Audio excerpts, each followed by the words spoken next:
بسم الله الرحمن الرحيم نحمده ونصلي على رسوله الكريم په غزوه احد کې چې د مسلمانانو او د کفارو ترمنځ یو زبردست جنگ و وحشي په سیدنا حمزه رضی الله تعالی عنہ باندې یو زبردست حمله وکړه او سید الشهدا حضرت حمزه رضی الله تعالی عنہ یې ډېر بې دردۍ سره شهید کړ. دغه غوږونه پوزه شونډې دا کټ کړی شو، هندې ته امیل جوړ کو او په غاړه کې واچو، کلیجه دی وله راوباسله، په غاښونو یې وچیچله د ډېر تو او د ډېر غصې د لاسه. جناب رسول الله صلی الله علیه وسلم چې خپل تره مبارک چې د نبی علیه صلات وسلام ډېر غټ سپورټر و، ډېر غټ تعاون کوونکی و، د هغه د موصله او د هغه د حالات ولیدل نو ډېر زیات خفه شو او د ډېرې غصې نه اعلان وکړ چې زه به د حمزه په بدل کې د خپل تره بدل به اخلم او د ده په بدل کې به زه اویا کافران دا مرداروم. الله جل شانه آیاتونه راولېږل چې اے حضرت داسې مه کوه، که تا سره څوک زیاتی وکړي نو د زیاتی بدل په زیاتی اغستل پکار دي، برابر سرابر بدل اغسته پکار دي، او که صبر وکړئ تاسو و بدل وانخلئ نو دا به ډېره بهتري. د جناب رسول الله صلی الله علیه وسلم غونته صبر کوونکی او خوش اخلاق شخصیت اعلان کوي چې مونږ صبر کوو او بدل ناخلو د سید الشهدا حمزه رضی الله تعالی عنہ.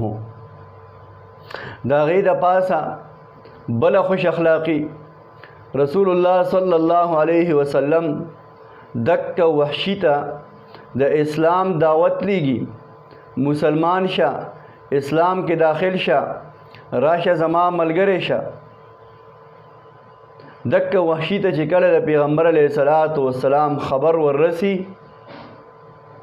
د الله د مهربانو نظار شم او د جناب رسول الله صلی الله علیه وسلم د خوش اخلاقو نظار شم چې داسې غوندې کس ته چې د پلار قاتل دی، د تره قاتل دی، هغه ته وایي راشه ما سره ملګری شه، او چې کله هغه په مسلمانېدو کې نخرې کوي نه مسلمانېږم دا وجه ده دا وجه ده، نو مهربانه ذات الله جل جلاله د هغه باره کې آیاتونه رالیږي چې هغه اسلام طرف ته مرغوب شي، اسلام طرف ته مایل شي.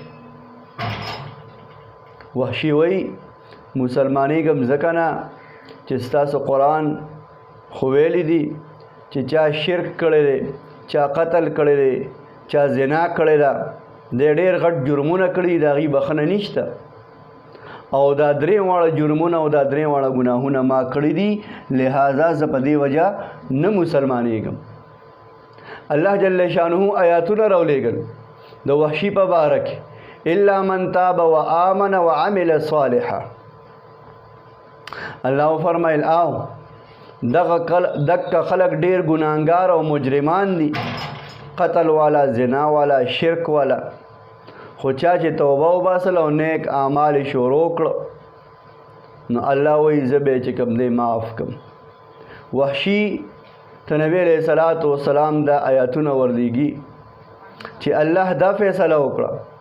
وحشي بیا وایي ټیک ده هر څه به وکړم خو وعمل صالحا باندې عمل نشم کولی، زمانه نیک اعمال نشي کېدی، زمانه به خامخا ګناهونه کېږي، غلطي به رانه کېږي، زه نیک عمله کېدی نشم 100%، لہذا ایمان نه راوړم.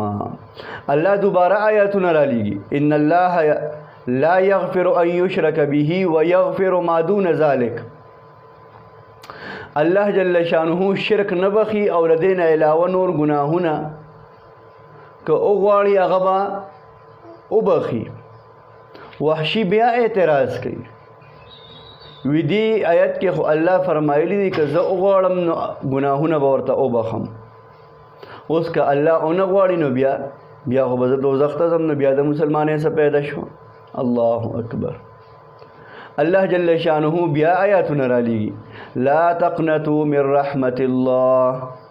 د الله جل شانه د رحمت نه مه مایوسه کېږه، د الله رحم ډېر لوی دی.